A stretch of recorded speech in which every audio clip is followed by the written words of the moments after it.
अब तक हमने ये देखा कि हर एक वस्तु जो है 3 गुणों से प्रभावित है। Everything is controlled by 3 modes of nature. हमारी अंडरस्टैंडिंग, हमारी इंटेलिजेंस, हमारा वर्क, हमारा फूड, फिर हमारा हैप्पीनेस, हमारा डिटर्मिनेशन, सब कुछ 3 गुणों से प्रभावित है। सब कुछ 3 गुणों से कंट्रोल्ड में।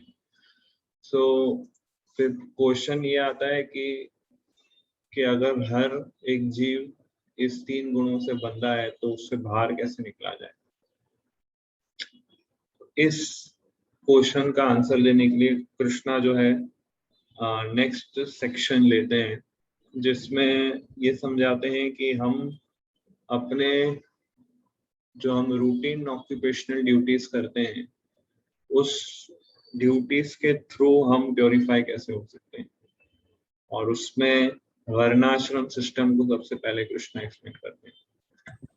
इस वर्णाश्रम सिस्टम में जो व्यक्ति अपने वर्ण या आश्रम के रूल्स रेगुलेशन को फॉलो करता है और साइमल्टेनियसली भगवान की सेवा में लगता है, तो ग्रेजुअली वो प्योरीफाई होते जाता है, डिटैच्ड होते जाता है। अपने वर्क के प्रति ड्यूटीफुल रहता है, बट वो डिटैच्ड रहता है और धीरे धीरे धीरे 3 गुणों से ऊपर उठता है। और अल्टीमेटली वो इस स्टेज पे आता है कि वो वर्क को गिव अप कर सकता है और ज्ञान के स्टेज पर स्थिर हो सकता है। So in other words Krishna explain करेंगे योगा लैडर। कर्म योग के ऊपर आता है ज्ञान योग। सो कर्म योग से पहले कृष्णा एक्सप्लेन करते हैं कि हम सब 3 गुणों से बंधे हुए हैं। अब वर्क की मदद से हम 3 गुण से कैसे उठ सकते हैं और अल्टीमेटली वर्क को गिव अप कर सकते हैं, ये कृष्णा एक्सप्लेन करते हैं। तो टेक्स्ट 41 कंटिन्यू करते हैं।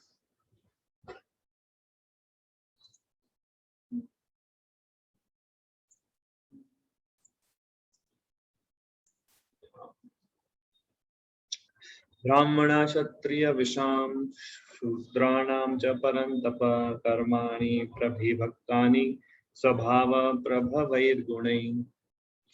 तो यहाँ पे कृष्णा ब्राह्मण, क्षत्रिय, वैश्य, शूद्र के विषय में एक्सप्लेन करते हैं। कहते हैं कि हे परंतपा, ब्राह्मणों, क्षत्रियों, वैश्य तथा शूद्रों में प्रकृति के गुणों के अनुसार उनके स्वभाव द्वारा उत्पन्न गुणों के द्वारा भेद किया जाता है। तो अकॉर्डिंग टू देयर क्वालिटी, व्यक्ति के क्वालिटी के अनुसार इस वर्णाश्रम को एस्टैब्लिश किया भगवान ने। सेम चीज पहले कृष्णा ने इसको एक्सप्लेन किया था 4th चैप्टर में, चतुर्विधा भजन्ते माम, सॉरी, चातुर्वर्ण मया शिष्टम गुणा कर्मा विभागशः। गुण और कर्म के आधार पर ये क्वालिफिकेशन है, न कि जन्म के आधार पर कि ब्राह्मण का पुत्र ब्राह्मण होगा, क्षत्रिय का पुत्र क्षत्रिय होगा। इस तरह से क्वालिफिकेशन क्लासिफिकेशन नहीं है, but according to the qualities और कर्मा के आधार पर। तो कृष्णा अभी ये एक्सप्लेन कर रहे हैं कि हम 3 गुण से ऊपर उठ सकते हैं वर्णाश्रम सिस्टम को फॉलो करके। इसलिए ब्राह्मण, क्षत्रिय, वैश्य, शूद्र अभी वो स्टार्ट कर रहे हैं कृष्णा। और अभी नेक्स्ट श्लोकों में एक्सप्लेन करेंगे कि ब्राह्मणास के गुण क्या है, क्षत्रिय के गुण क्या है, वैश्य के गुण क्या है, शूद्र के गुण क्या है, किस व्यक्ति को ब्राह्मणा बोल सकते हैं, किस व्यक्ति को क्षत्रिय, वैश्य, शूद्र कहा जाता है। कृष्णा एक्सप्लेन करते हैं टेक्स्ट 42 में। सबसे पहले ब्राह्मणास के 9 क्वालिटीज कृष्णा एक्सप्लेन करते हैं। शमोदमस्तप शौचम शांतिरार्जवम एव च ज्ञानम विज्ञानम आस्तिक्यम ब्रह्म कर्म स्वभागच। कृष्णा कहते हैं देयर आर 9 क्वालिटीज। क्षमा मतलब पीसफुलनेस, फिर दमा मतलब सेल्फ कंट्रोल। तो पहले क्वालिटी जो बताई है कि ब्राह्मण जो होते हैं, जो ब्राह्मण क्वालिटी का जो व्यक्ति होता है वो पीसफुल रहता है, हमेशा शांति प्रियता रहता है। और दूसरा दमा, दमा मतलब आत्म संयम, सेल्फ कंट्रोल, उसका माइंड कंट्रोल में होता है। फिर तीसरा है तपा, तपस्या, ब्राह्मण जो होते हैं वो तपस्या करते हैं। फिर शौचम, शौचम मतलब क्लीनिनेस, ब्राह्मण जो है क्लीनिनेस, प्योरिटी मेंटेन रखते हैं। फिर शांतिर, शांतिर मतलब सहिष्णुता, टॉलरेंस। फिर आर्जवम, आर्जवम मतलब सिंप्लिसिटी, डुप्लिसिटी नहीं, मतलब ऐसा नहीं है किस एक व्यक्ति के सामने अलग बिहेव करेंगे, दूसरे व्यक्ति के सामने अलग बिहेव करेंगे। ब्राह्मण जो होते हैं वो स्ट्रेट फॉरवर्ड होते हैं, सत्यवान होते हैं और टू द पॉइंट बोलते हैं, डबल रोल प्ले नहीं करते हैं, उसको आर्जवम बोलते हैं। सिंपल, नॉट डुप्लिशियस, डबल माइंडेड नहीं, डबल रोल नहीं। फिर ज्ञानम, उनके पास नॉलेज होता है। विज्ञानम, विज्ञानम मतलब उनके पास जो नॉलेज है उसका प्रैक्टिकल रियलाइजेशन भी होता है, ज्ञान और विज्ञान। फिर आस्तिक्यम, आस्तिक्यम मतलब धार्मिक, थोड़े धार्मिक, थोड़े नहीं मतलब पूरे धार्मिक होते हैं ब्राह्मणास कैटेगरी। सो ये 9 क्वालिटीज 42 नंबर श्लोक में है, जिसमें कृष्णा एक्सप्लेन करते हैं। सो ये क्वालिटीज जिसके अंदर पाई जाती है उसको ब्राह्मणा कहते हैं। टेक्स्ट 43 में कृष्णा एक्सप्लेन करते हैं क्षत्रिय के क्वालिटीज। क्षत्रिय के क्वालिटीज क्या है? शौर्यम तेजो धृतिर्दाक्ष्यम युद्धे चापे अपलायनम दानम ईश्वर भावश्च शास्त्रम कर्म स्वभावजम। तो क्षत्रिय के क्या क्वालिटीज है?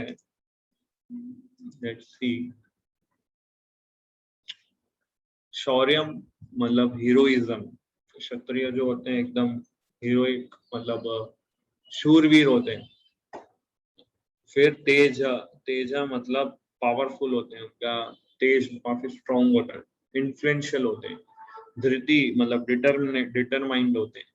फिर युद्धे चापि अपलायनम मतलब कि युद्ध लड़ने में एकदम करेजियस होते हैं, है ना? या तो जीत के आते हैं या मर के आते हैं, हार के नहीं आते वापस। They are very courageous in the battle, या तो जीत के आएंगे या तो मर के आएंगे। उस टाइप का वो क्षत्रिय स्पिरिट है उनका। They can not tolerate failure in the war, in battle. या तो इसलिए पहले के टाइम पे जो क्षत्रिय किंग्स होते थे, तो जब युद्ध करने जाते थे तो ये इसी संकल्प से जाते थे कि यहाँ जीत के हम आएंगे या फिर हम नहीं आएंगे। फिर दानम, दानम मतलब ये लोग चैरिटेबल होते हैं, जनरसिटी इनके अंदर रहती है, मतलब लोगों की हेल्प करना इनका एक नेचर होता है। फिर दाक्ष्यम, दाक्ष्यम मतलब रिसोर्सफुलनेस। तो रिसोर्सफुलनेस को हिंदी में दिया है संकल्प, दक्षता, दक्षता हिंदी में कहते हैं, मींस एक्सपर्ट। दाक्ष्यम मतलब एक्सपर्ट। और ईश्वर भाव, ईश्वर भाव मतलब उनके अंदर लीडरशिप क्वालिटीज होती है, टू मैनेज समथिंग, कहीं भी जाते हैं तो लीडरशिप क्वालिटीज को वो बताते हैं। तो इस तरह से ये क्षत्रिय की क्वालिटीज है। सो आप लोग भी एनालाइज कर सकते हैं कि आपके अंदर कौन से क्वालिटीज है। हो सकता है कुछ ब्राह्मणा की क्वालिटी हो, कुछ क्षत्रिय की क्वालिटी हो, बट ओवरऑल व्यक्ति का एक पर्टिकुलर नेचर होता है जिस वर्ण में वो फिट होता है। 44 नंबर जिसमें वैश्य और शूद्र की क्वालिटीज बताते हैं। कृषि गो रक्ष वाणिज्यम वैश्य कर्म स्वभावजम परिचर्यात्मकं कर्म शूद्रस्यापि स्वभावजम्। तो पहले लाइन में वैश्य की क्वालिटीज बता है और सेकंड लाइन में शूद्र की क्वालिटीज बताई है। तो वैश्य की क्वालिटीज है कृषि करना, गोरक्षा तथा व्यापार, वैश्यों के स्वाभाविक कर्म है। और शूद्रों का कर्म श्रम तथा अन्यों की सेवा करना है। तो वैश्यों की क्वालिटीज है फार्मिंग, फिर काउ प्रोटेक्शन और बिजनेस करना, ट्रेडिंग करना है, बैंकिंग करना।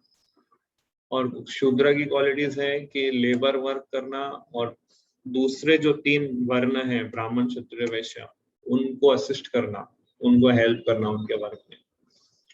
तो ये शूद्र के क्वालिटीज है। सो बेसिकली यहाँ पे ब्राह्मण क्षत्रिय वैश्य शूद्र जो है इसको एक भेदभाव की तरह कृष्ण एक्सप्लेन नहीं कर रहे, बट ये क्वालिटीज नेचुरली आपको सोसाइटी के अंदर मिलेगी। नेचुरली एज कोई भी आप पूरे वर्ल्ड में, पूरे ब्रह्मांड में कहीं भी चले जाएंगे, वहां पे कोई कम्युनिटी में अगर आप एंटर करेंगे तो ये 4 प्रकार के लोग आपको मिलेंगे। कोई ऐसे प्रकार के लोग होंगे जो थोड़े ज्ञानी टाइप के होंगे, जो लोगों को नॉलेज देंगे। फिर कुछ ऐसे प्रकार के लोग होंगे जो थोड़े एडमिनिस्ट्रेशन में इंटरेस्ट लेंगे। कुछ ऐसे प्रकार के लोग होंगे जो बिजनेस, ट्रेडिंग ये सब करेंगे। और कुछ ऐसे प्रकार के लोग होंगे जो लेबर क्लास के होंगे। सो ये नेचुरल प्रकृति के द्वारा बनाया हुआ अरेंजमेंट है, कृष्णा के द्वारा अरेंजमेंट है कि एक पर्टिकुलर टाइप के लोग आपको, 4 पर्टिकुलर टाइप के लोग मिलेंगे आपको।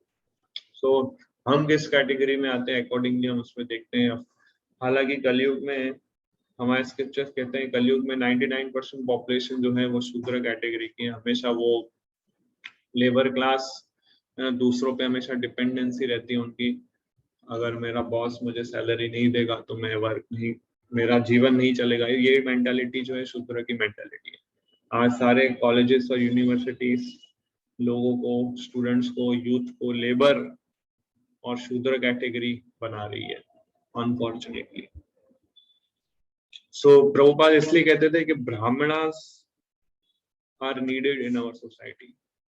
ब्राह्मण जो है वो हेड की तरह है, क्षत्रिय जो है वो हमारे शोल्डर की तरह है, वैश्य जो है हमारे बैली या पेट की तरह है, और शूद्र हमारे पैर की तरह है। चारों चीजें इंपॉर्टेंट है, बट हेड सबसे इंपॉर्टेंट होता है। बिना हाथ पैर के चल सकता है व्यक्ति, पर बिना सर के नहीं चल सकता। तो ब्राह्मण जो है वो सर के कंपैरिजन में यहाँ पे बताया गया है। So in next shloka Krishna कहते हैं कि स्वे स्वे कर्माणि अभिरता संसिद्धिं लभते नर स्वकर्म निरत सिद्धिं यथा विन्दति तच्छृणु। कि अपने अपने कर्म के गुणों का पालन करते हुए प्रत्येक व्यक्ति सिद्ध हो सकता है। अब तुम मुझसे सुनो कि ये किस प्रकार किया जाता है। तो कृष्णा अभी कहते हैं, एक्सप्लेन कर रहे हैं कि जो व्यक्ति जिस गुण में है, ब्राह्मण क्षत्रिय वैश्य शूद्र जिस भी गुण में है, एक्चुअली गुण इसलिए कहा गया है, ब्राह्मण जो होते हैं वो सत्व गुण में होते हैं, क्षत्रिय जो होते हैं उनके अंदर सत्व गुण रजोगुण मिक्स होता है, बट रजोगुण ज्यादा प्रोमिनेंट होता है। वैश्य के अंदर रजोगुण और तमोगुण का मिश्रण होता है, पर तमोगुण थोड़ा ज्यादा रहता है। और शूद्र के अंदर प्योर तमोगुण होता है।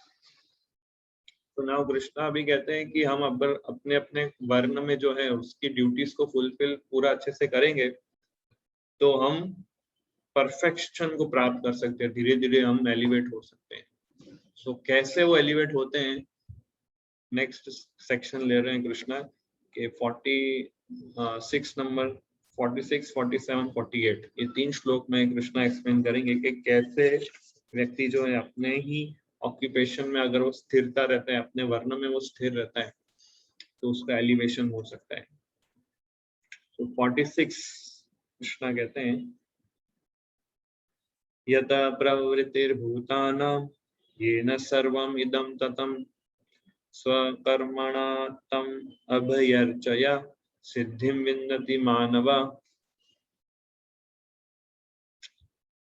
तो कृष्णा कहते हैं कि जो सभी प्राणियों का उद्गम है और सर्वव्यापी है, उस भगवान की उपासना करके मनुष्य अपना कर्म करते हुए पूर्णता प्राप्त कर सकता है। तो अगर हम अपना कार्य है ना प्रॉपरली करते हैं, जिस गुण में है, जिस वर्ण में हम ब्राह्मण क्षत्रिय वैश्य शूद्र या जो भी हमारी ऑक्यूपेशनल ड्यूटीज हैं, उसको हम अच्छे से फॉलो करते हुए करते हैं और साथ साथ भगवान की उपासना करते हैं, सबसे पहले कृष्णा ये बोलते हैं, तो हम धीरे धीरे धीरे परफेक्शन प्राप्त करते हैं। मतलब इन अदर वर्ड्स कृष्णा यहाँ पे ये कह रहे हैं अर्जुन को कि हमें कृष्णा कॉन्शियस को पैरेलली प्रैक्टिस करना चाहिए अपने वर्क के साथ। ये नहीं कि मैं कृष्णा कॉन्शियस बन जाऊंगा फिर वर्क करूंगा, या मैं पूरा वर्क खत्म कर दूंगा फिर कृष्णा कॉन्शियस प्रैक्टिस करूंगा, नहीं। Both should run parallel. भगवान की उपासना करके मनुष्य अपना कर्म करते हुए, भगवान की उपासना करके मनुष्य अपना कर्म करते हुए, ये कृष्णा बोल रहे हैं। सो परपोर्ट में प्रभुपाद एक्सप्लेन करते एक पॉइंट के भगवान की दो शक्ति है, अंतरंग शक्ति, बहिरंग शक्ति। बहिरंग शक्ति जो है उसके द्वारा ये मटेरियल वर्ल्ड चलता है, और अंतरंग शक्ति जो है वो स्पिरिचुअल वर्ल्ड को डोमिनेट करती है। तो डिवोटीज जो होते हैं भगवान की अंतरंग शक्ति की मदद से सेवा करते हैं भगवान की। Vaishnava devotees worship the supreme lord with his internal energy. इसलिए हमें ये समझना है कि हम जो कि आत्मा है वो भगवान के तटस्थ शक्ति है, भगवान के पार्ट एंड पार्सल है, और हमारी ड्यूटी है भगवान की सेवा करना अंतरंग शक्ति के द्वारा, अंतरंग शक्ति के थ्रू भगवान की हमें सेवा करनी है। इस तरह से हम अपने आप को पूरी तरह से कृष्णा कॉन्शियस बना सकते हैं। परपोर्ट के सेकंड पैराग्राफ बहुत इंपॉर्टेंट है, जिसमें प्रभुपाद ये एक्सप्लेन करते हैं कि हम अपने कर्म को कैसे भक्ति योगा में कन्वर्ट कर सकते हैं। सो क्या मेंटालिटी होनी चाहिए, बहुत इंपॉर्टेंट ये पैराग्राफ है, इससे हमें अच्छे से समझना है। प्रत्येक व्यक्ति को सोचना चाहिए कि इंद्रियों के स्वामी ऋषिकेश द्वारा वह विशेष कर्म में प्रवृत्त किया गया है। भगवान की कृपा से हम कोई पर्टिकुलर कार्य में इंगेज हुए हैं, अतएव जो जिस कर्म में लगा है उसी के फल के द्वारा भगवान कृष्ण को पूजना चाहिए। अब क्योंकि भगवान की कृपा से हमें कोई पर्टिकुलर एक्टिविटी में हम एंगेज हुए हैं, तो वो एक्टिविटी का जो रिजल्ट है, उसके रिजल्ट से हमें भगवान की पूजा करनी है, उसके रिजल्ट से हमें भगवान की सेवा करनी है। ये मेंटालिटी कृष्णा कह रहे हैं। वर्क भगवान की उपासना करके अपने कर्म करता है। तो यदि वह इस प्रकार कृष्ण भावनामय होकर सोचता है तो भगवत कृपा से वह पूर्ण ज्ञान प्राप्त कर लेता है। यह जीवन की सिद्धि है। पर्टिकुलरली हम सब इस स्टेज पर है अभी। अगर हम अपने कर्मों के फल के द्वारा भगवान की पूजा करते हैं तो ऑटोमेटिकली हम कृष्णा कॉन्शियस बनते हैं, हमारा हार्ट प्योरीफाई होता है, हम अपने वर्क को प्योरीफाई कर देते हैं, और जब हम रिजल्ट्स कृष्णा को ऑफर करते हैं तो वो वर्क भी प्योरीफाई हो जाता है और हमें ट्रांसेंडेंटल नॉलेज प्राप्त होता है। वो क्या है ट्रांसेंडेंटल नॉलेज? कि I am part and parcel of Krishna and my duty is to serve Krishna only. परमेश्वर स्वयं ऐसे भक्त का उद्धार करते हैं। यही जीवन की सर्वोच्च सिद्धि है। कोई चाहे जिस वृत्ति परख कार्य में लगा हो, यदि वह परमेश्वर की सेवा करता है तो उसे सर्वोच्च सिद्धि प्राप्त होती है। सो इन अदर वर्ड्स, अगर हम कृष्णा कॉन्शियस रह के अपनी ऑक्यूपेशनल ड्यूटीज करते हैं मटेरियल वर्ल्ड में, तो हम ग्रेजुअली प्योरीफाई होंगे और ग्रेजुअली हमारे अंदर डिटैचमेंट वाला मूड कल्टीवेट होगा। धीरे धीरे नॉलेज के स्टेज पर आते जाएंगे। कंटिन्यू कर रहे हैं कृष्णा अगली इसी पॉइंट को के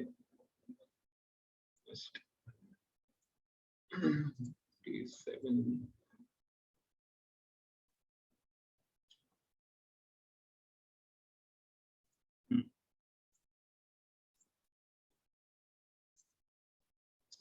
टेक्स्ट 47 श्रेयान् स्वधर्म विगुण परधर्मात् स्वनुष्ठितात् स्वभाव नियतं कर्म कुर्वन्नाप्नोति किल्बिषम्। तो कृष्णा यहाँ पे बोलते हैं, सब इसके पहले श्लोक में भगवान ने कहा कि हमें अपने वर्क और कृष्णा कॉन्शियस दोनों को साइमल्टेनियसली साथ साथ करते रहना चाहिए।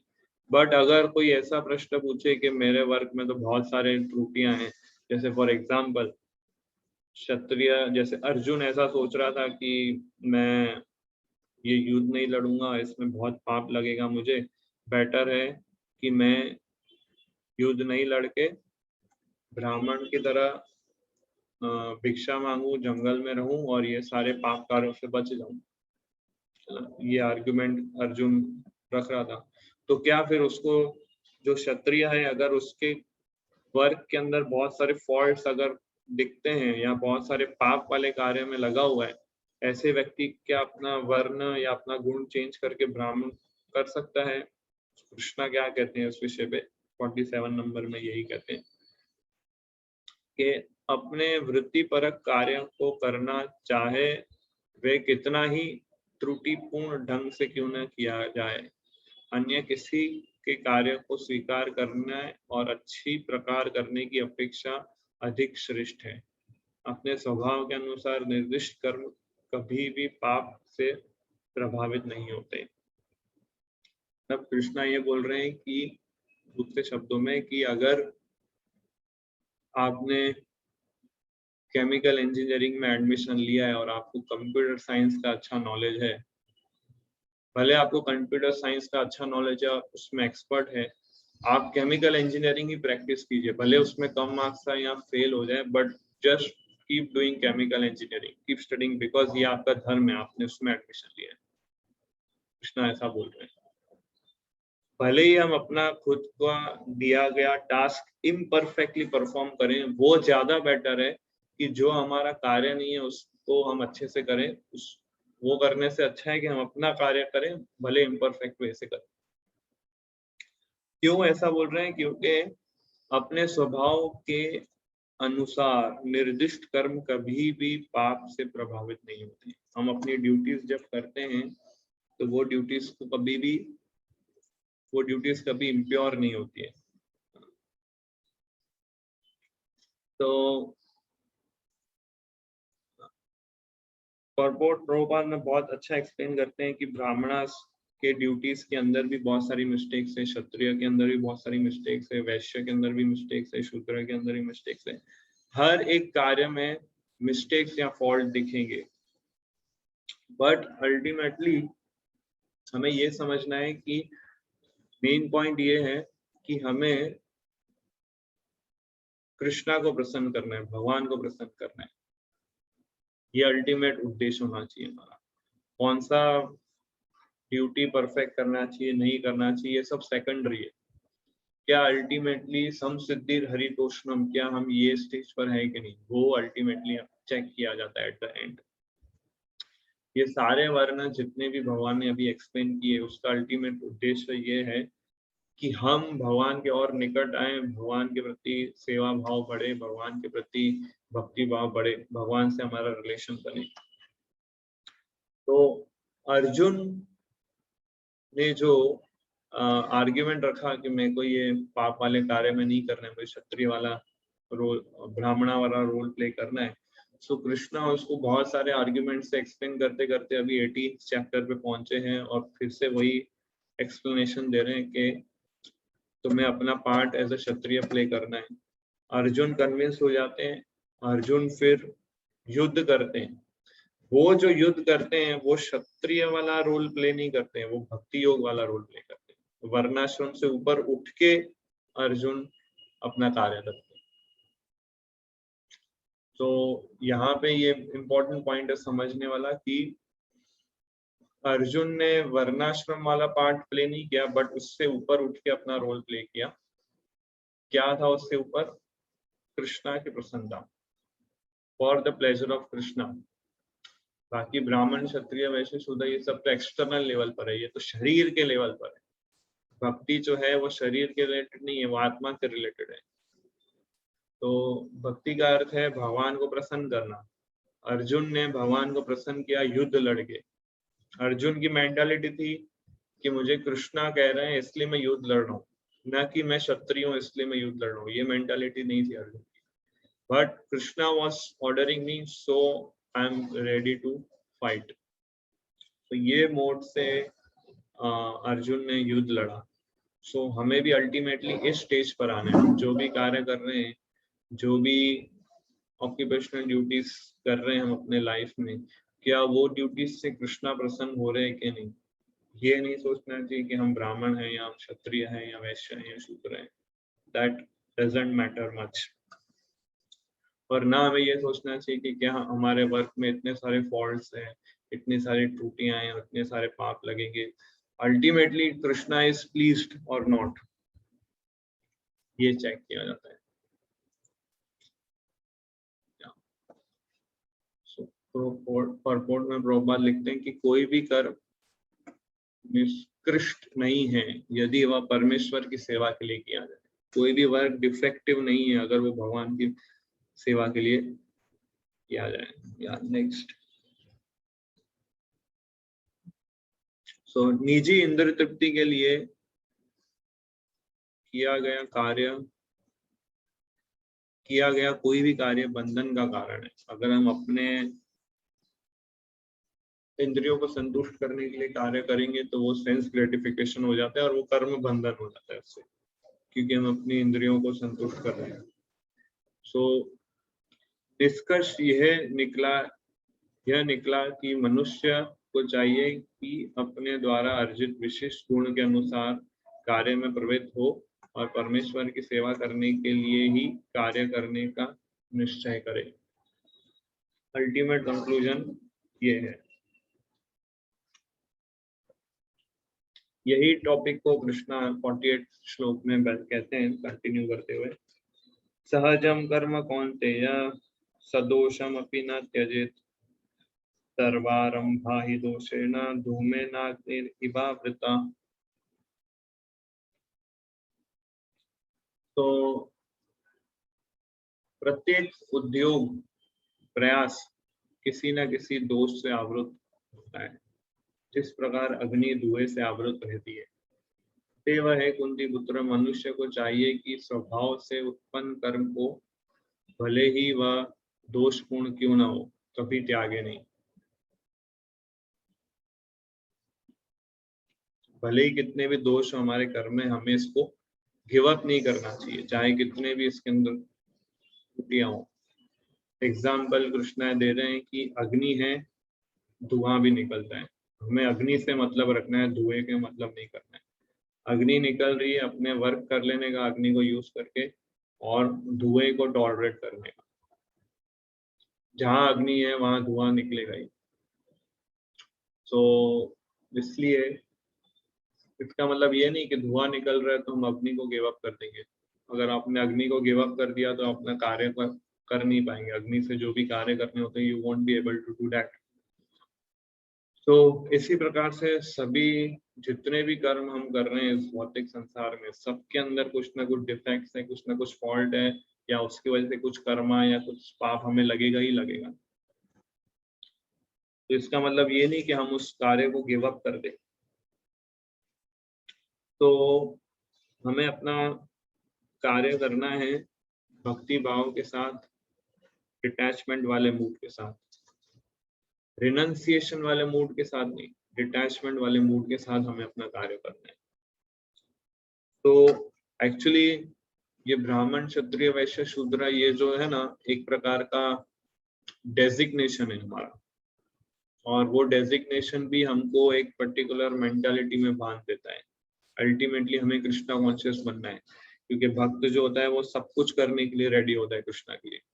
वो कृष्णा के लिए कुकिंग भी कर सकता है, कृष्णा के लिए झाड़ू पोछा जो शूद्र का काम है वो भी कर सकता है, वो कृष्णा के लिए मैनेजमेंट सेवा भी कर सकता है जो क्षत्रिय का है, वो कृष्णा के लिए अकाउंट डिपार्टमेंट भी संभाल सकता है जो वैश्य का है, वो कृष्णा के लिए शास्त्र अध्ययन और प्रचार भी कर सकता है जो ब्राह्मण का काम है। तो अल्टीमेटली डिवोटी जो होता है वो इस वर्णाश्रम से ऊपर होता है। वो कृष्णा को क्या चाहिए प्रसन्नता के लिए, वो सारे वो कार्य करेगा। वो कौन से वर्ण आश्रम का है वो कंसिडर नहीं होता है। कृष्णा इज प्लीज और नॉट, दैट इज इम्पोर्टेंट। अगर वो ये सोचेगा कि नहीं मैं ब्राह्मण हूँ, मैं कैसे मंदिर सफाई करूँ, मैं क्यों झाड़ू पोछा करूँ मंदिर में, तो ये चीज भक्ति के लिए डेट्रीमेंटल है। अगर हम ज्यादा ये ब्राह्मण क्षत्रिय वाले कंसेप्ट में एब्जॉर्ब रहेंगे तो हम शुद्ध भक्ति तक नहीं पहुंच पाएंगे, हम वर्णाश्रम में ही स्टकअप हो जाएंगे। इसलिए रामानंद राय और चैतन्य महाप्रभु के बीच में जब संवाद होता है तो रामानंद राय कहते हैं कि वर्णाश्रम जो है सबसे टॉप मोस्ट धर्म है। चैतन्य महाप्रभु बोलते हैं नहीं ये एक्सटर्नल चीजें हैं, आगे और कुछ नया बताओ। तो इसलिए वर्णाश्रम एक जस्ट टूल है जिससे हमें यूज करना है अल्टीमेट गोल प्राप्त करने के लिए, जो है pure devotional service, Krishna consciousness. और ये जो भी ब्राह्मण क्षत्रिय कंसेप्ट है वो हमारे बॉडी से कनेक्टेड है, सोल से कनेक्टेड नहीं है। आज मैं ब्राह्मण हूँ, नेक्स्ट बर्थ में मैं शूद्र बन सकता हूँ, फिर मैं क्षत्रिय बन सकता हूँ। तो इस तरह से ये चीज बताइए।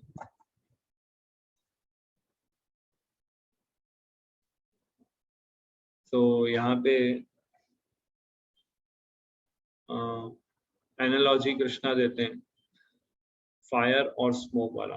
तो जैसे मैंने बताया कि हर एक कार्य में फॉल्ट है। जैसे ब्राह्मणों को कभी सैक्रिफाइस करता है जिसमें पशुओं की हत्या करनी होती है, एनिमल सैक्रिफाइस करना होता है वेद मंत्र उच्चारण के लिए। क्षत्रियों को अपने शत्रु को किल करना होता है, डिप्लोमेटिक वे में बिहेव करना होता है, झूठ बोलना होता है। वैश्य को भी पैसे कमाने के लिए थोड़ा झूठ बोलना पड़ता है। शूद्र को भी कोई जो उसके जो ओनर होते हैं जो बहुत गलत व्यवहार के होते हैं उनको सर्व करना पड़ता है। तो हर एक वर्ग के अंदर फॉल्ट है।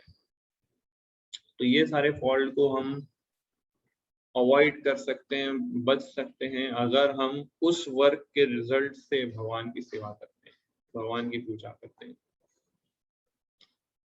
तो यस,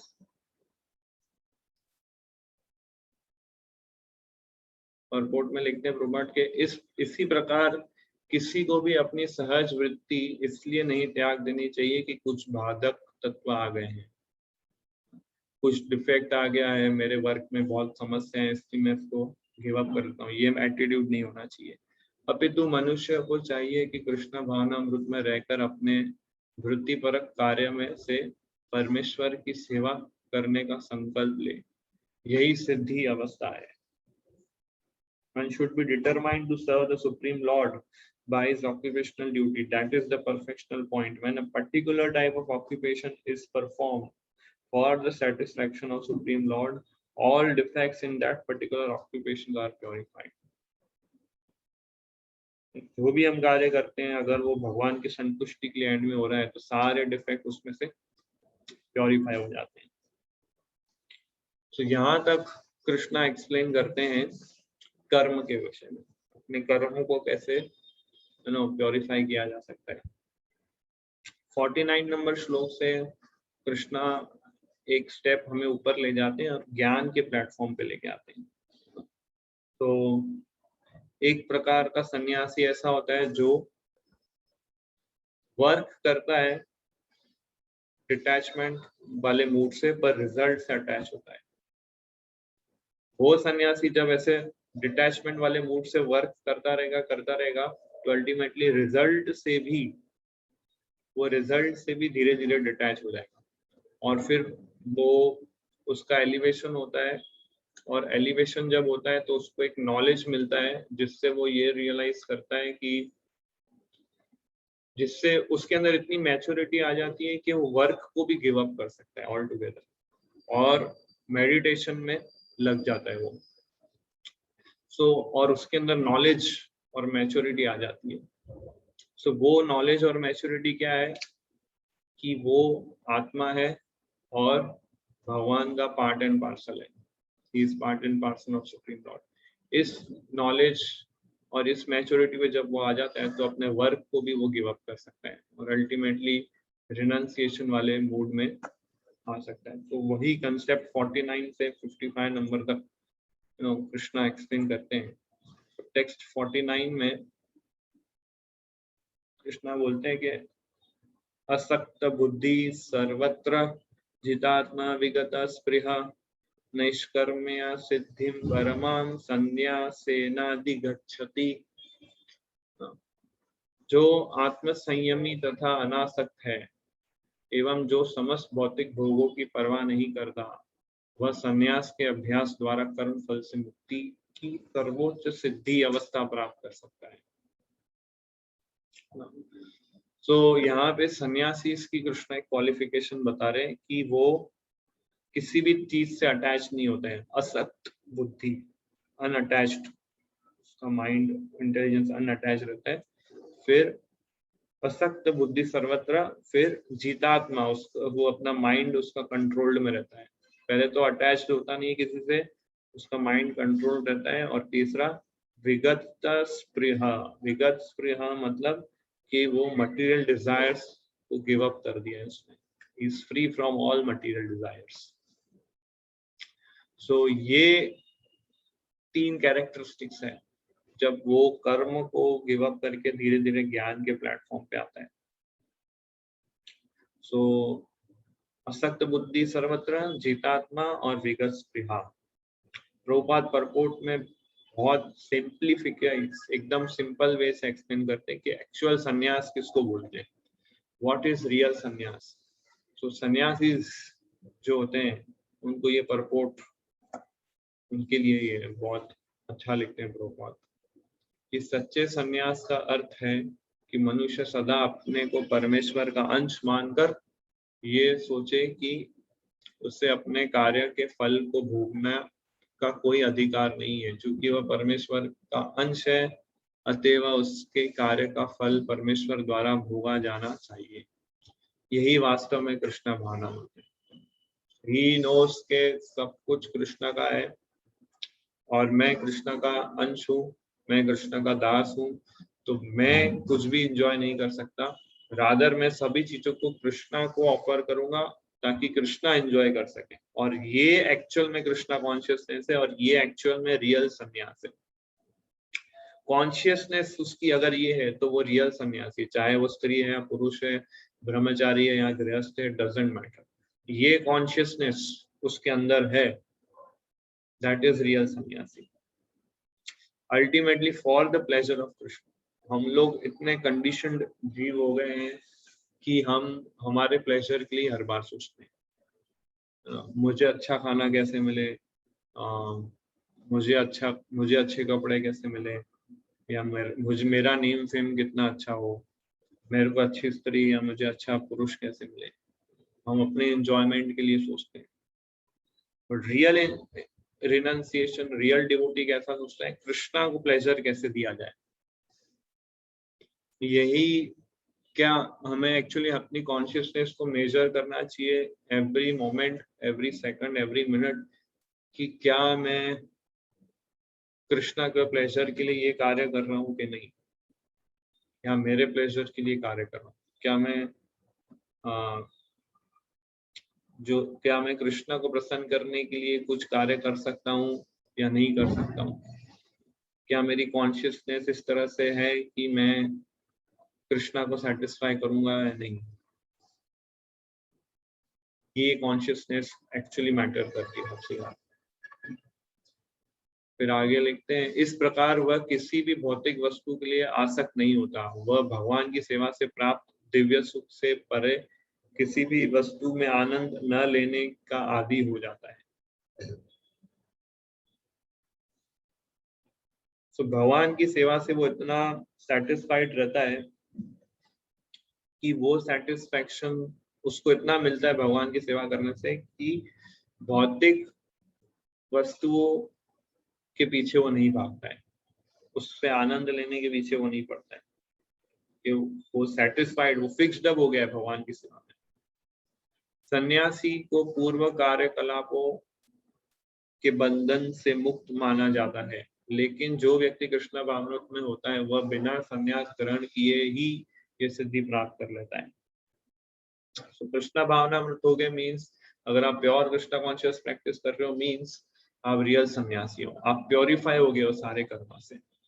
और एक्चुअल में सन्यास का मतलब क्या कि वो सारे कर्मों से मुक्त हो गया है, सारे बंधनों से मुक्त हो गया है, एक्चुअल में उसको सन्यास बोलते हैं। अगर आप कृष्णा कॉन्शियस प्रैक्टिस कर रहे हो यू आर ऑटोमेटिकली सन्यासी। सो इस तरह से हर एक चीज, हर एक श्लोक प्रभुपाद जो है भक्ति योगा से कृष्णा कॉन्शियसनेस से कनेक्ट कर रहे हैं। टेक्स्ट 50 में कृष्णा कहते हैं कि सिद्धिम प्राप्तो यथा ब्रह्मा तथाप्नोति निबोध में समासे नैव कौन्तेय निष्ठा ज्ञानस्य या परा। हे कुंती पुत्र, जिस तरह इस सिद्धि को प्राप्त हुआ व्यक्ति परम सिद्धावस्था अर्थात ब्रह्म को, जो सर्वोच्च ज्ञान की अवस्था है, प्राप्त करता है, उसका मैं संक्षेप में तुमसे वर्णन करूंगा, उससे तुम जानो। तो किस तरह से हम ये 49 नंबर श्लोक जो कृष्णा ने एक्सप्लेन किया कि आत्म संयम अनासक्त है और सारे भौतिक इच्छाओं को उसको त्याग दिया, उसकी परवाह नहीं करता है और हाईएस्ट स्टेज पर वो पहुंच गया, सर्वोच्च सिद्धि प्राप्त कर ली। वो कैसे प्राप्त किया इसने 49 नंबर श्लोक में जो पॉइंट कृष्णा बोल रहा है, how he can attain the stage, वो अभी 51, 52 और 53 इन 3 श्लोकों में कृष्णा एक्सप्लेन करते हैं। 51, 52, 53 में कुछ क्वालिटीज कृष्णा एक्सप्लेन कर रहे हैं। एक्चुअली ओवरऑल देखे 12 क्वालिटीज है, there are total 12 qualities, 12 items in 3 श्लोकों के अंदर बताए हैं, जिसको अगर हम प्रैक्टिस करेंगे तो हम ये 49 वाले स्टेज पर आ सकते हैं। 49 नंबर श्लोक जिसमें हम डिटैच्ड हो जाएंगे, मटेरियल डिजायर्स को गिव अप कर देंगे और उच्चतम सिद्धि, माइंड हमारा कंट्रोल रहेगा और टॉप मोस्ट परफेक्शन स्टेज पे हम पहुंचेंगे। सो 12 आइटम्स क्या है, वेरी इंपॉर्टेंट, वो हमें याद रखना चाहिए। सो इसमें मैं आपको these are the 12 items. So इस प्रकार से being purified by his intelligence, controlling the mind with determination, giving up objects of sense gratification, being freed from attachment and hatred, one who lives in a secluded place, who eats little, who controls his body, mind and power of speech, who is always in trance, who is detached, free from false ego, false strength, false pride, lust, anger and acceptance of material things, free from false proprietorship and peaceful. Such a person is certainly elevated to the position of self-realization. So, ये सारी चीजें हैं जो इसमें आप देख सकते हैं कि अगर वो व्यक्ति जो है माइंड उसका कंट्रोल्ड है, इंटेलिजेंस प्योरिफाइड है, सारे सेंस ऑब्जेक्ट्स को गिव अप कर दिया है, इस इच्छा और द्वेष से वो विमुक्त हो चुका है, सेक्लूडेड प्लेस में रहता है, कम खाता है, बॉडी माइंड और स्पीच फिर उसको कंट्रोल कर लिया है, फिर ये 6 जो क्वालिटीज है उससे वो मुक्त हो गया है, डिटैच्ड है। इस तरह से वो ये जब क्वालिटीज कल्टीवेट कर लेता है तो एक सुप्रीम परफेक्शन को प्राप्त कर लेता है, जिसको बोला जाता है ब्रह्मभूत प्लेटफॉर्म। वो ब्रह्मभूत, ये सब चीजें जब वो एक्वायर कर लेता है तब वो ब्रह्मभूता प्लेटफॉर्म पे आ जाता है, जिसका डिस्क्रिप्शन टेक्स्ट 54 में कृष्णा एक्सप्लेन करते हैं। ये सारी क्वालिटीज कल्टीवेट करने के बाद उसके साथ क्या होता है, वेरी फेमस श्लोका कृष्णा बोलते हैं, ब्रह्मभूत प्रसन्नात्मा न सोचती न कांक्षति सम सर्वेषु भूतेषु मद भक्ति लभते पराम। ब्रह्मभूता मतलब भगवान से एक होकर भगवान को प्राप्त करके प्रसन्न आत्मा हो जाता है, यू बिकम वेरी जॉयफुल। और न सोचती न कांक्षती मतलब कि उसको लेमेंटेशन और हैंकरिंग नहीं होता है, किसी भी चीज का शोक नहीं करता है, किसी भी वस्तु की वो कामना नहीं करता है। फिर समा सर्वेषु भूतेषु सभी जीवों के प्रति वो सेम भाव रखता है, इक्वालिटी रखता है। और ये जब चीज उसको प्राप्त हो जाती है तब मद भक्ति लभते पराम, तब उसको भक्ति में एंट्री मिलती है ना। तो ज्ञान से धीरे धीरे कृष्णा भी भक्ति के प्लेटफॉर्म पे लेके आ रहे हैं। तो वो जब 12 आइटम्स वो कल्टीवेट करता है तो ब्रह्मभूता स्टेज पर आ जाता है, और वहां पे उसको कैसा अनुभव होता है, प्रसन्न आत्मा, इज ऑलवेज जॉयफुल। तो प्रसन्न आत्मा मतलब कि वो ये समझ जाता है कि अभी मैं ये शरीर नहीं हूं, मैं आत्मा हूं, तो मैं शरीर के लिए इतना मेहनत क्यों कर रहा हूँ। इमीडिएटली वो जॉयफुल एक्सपीरियंस करता है कि why I am labouring so hard, है ना। वो समझ चुका है कि मैं ये शरीर नहीं हूँ, मैं आत्मा हूँ। सो ये उसको रिलीफ दे देता है सारे कष्ट से। इमीडिएटली ही रियलाइज के I am not this body, I am spirit soul, I am part and parcel of Krishna, मेरा स्पिरिचुअल नेचर है मेरा एक्चुअली।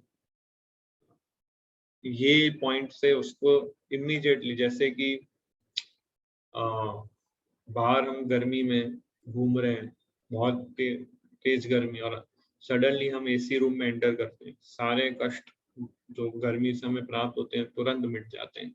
उसी तरह से वो प्रसन्न आत्मा हो जाता है। फिर न सोचती न कांक्षती मतलब क्योंकि वो सेटिस्फाइड हो जाता है तो ना किसी के पीछे वो हैंकरिंग नहीं करता है, किसी के पीछे वो लेमेंटेशन नहीं करता है, कोई शोक नहीं करता है।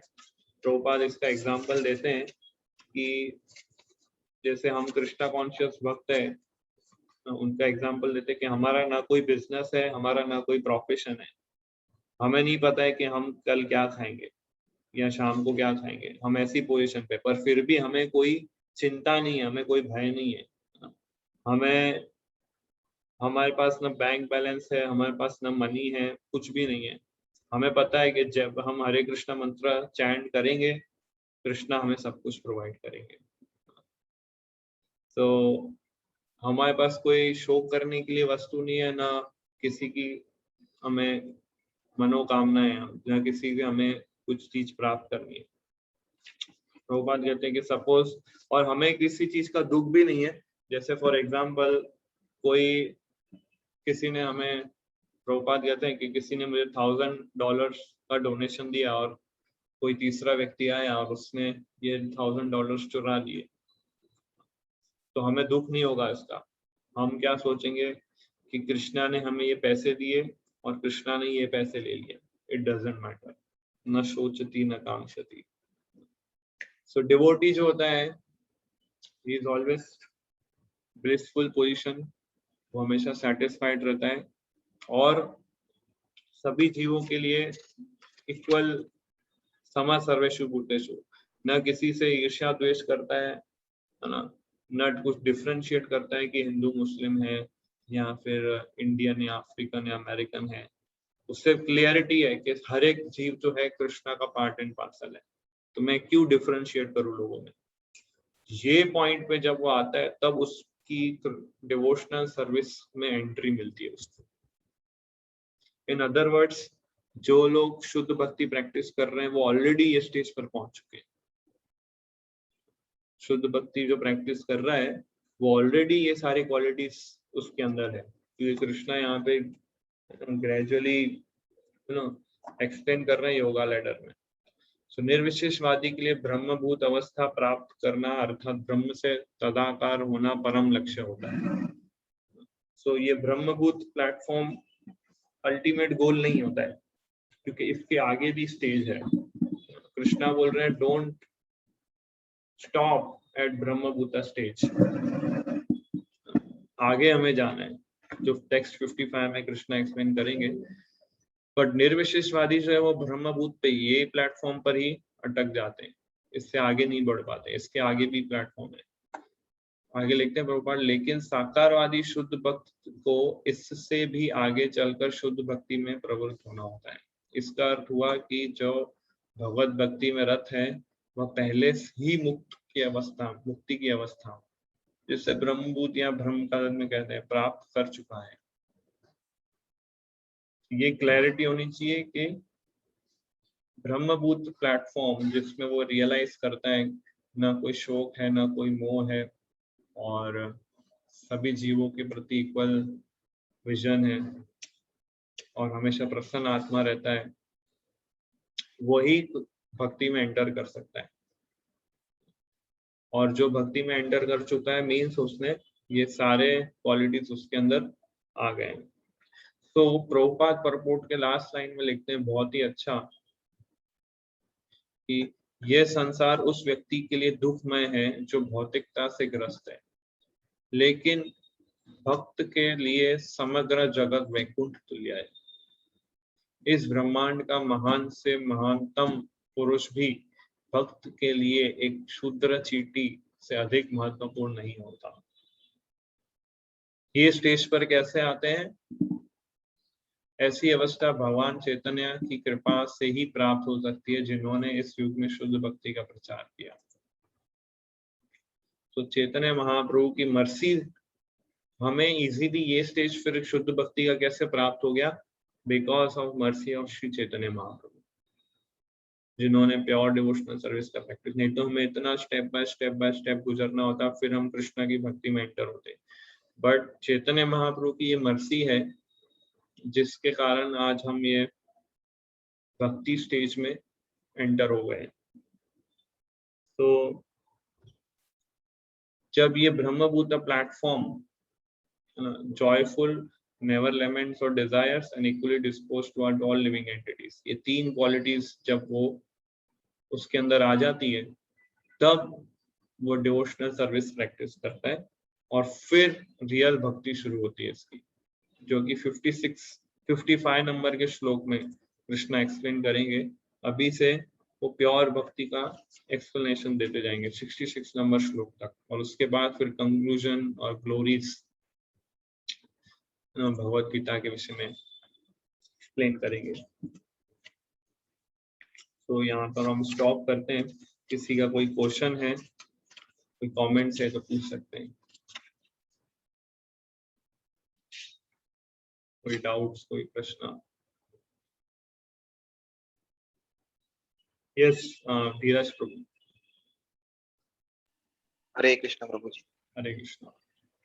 अभी जो भी हमने श्लोकास देखे उनमें परपोर्ट में एक चीज बार बार रिपीट हो रही है कि भगवान की संतुष्टि के लिए, तो उसको किस कंटेक्स्ट में देखना चाहिए, आप थोड़ा ब्रीफ में अगर बता पाए। भगवान की संतुष्टि यानी कि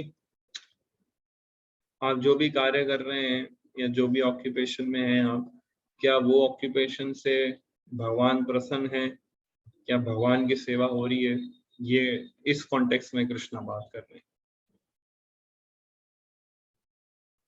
आर यू प्लीजिंग कृष्णा? थोड़ा प्रभु जी कोई एग्जांपल से अगर रिलेट करके बता पाए आप, ये बहुत जनरल टर्म हो गई, बहुत ब्रॉड हो गया है। एग्जाम्पल मैंने बहुत बार दिए क्लासेस में, हजारों बार दिए एग्जाम्पल कि अगर आप कोई भी वर्क कर रहे हैं उसके रिजल्ट जो आपको मिलते हैं, क्या वो रिजल्ट आप कृष्णा को ऑफर कर रहे हैं कि नहीं। यही इन शॉर्ट यही चीज बताएगी कि हमें रिजल्ट्स से अटैच नहीं होना है, रिजल्ट्स कृष्णा को ऑफर करना है, और वो रिजल्ट से हम प्योरीफाई होंगे। हम प्योरीफाई होंगे तो हमें नॉलेज मिलेगा। क्या नॉलेज मिलेगा? कि I am part and parcel of Krishna, और हम फिर ब्रह्मभूत प्लेटफॉर्म पे आएंगे और फिर हमारी डिवोशनल सर्विस स्टार्ट होगी। ये पूरा कंक्लूजन है इस सेक्शन का। और वो प्योर डिवोशनल सर्विस क्या है आगे के श्लोक में कृष्ण एक्सप्लेन करेंगे। कि अल्टीमेट गोल हमारा ऑक्यूपेशन करते रहना नहीं है। अल्टीमेट गोल हमारा होना चाहिए कि ऑक्यूपेशन को गिव अप करके ultimately fully surrender to Krishna, जो कृष्णा बोलेंगे आगे, सर्वधर्मान परित्याज्य माम एकम शरणम व्रज। ये है अल्टीमेट कंक्लूजन।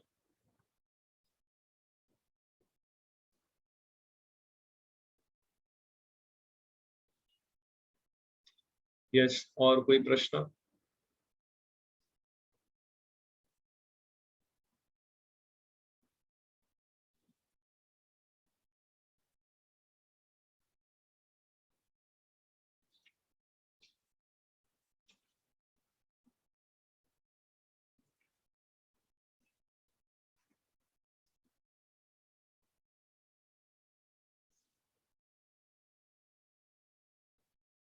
ओके, तो हम एंड करते हैं। Thank you very much. Hare Krishna.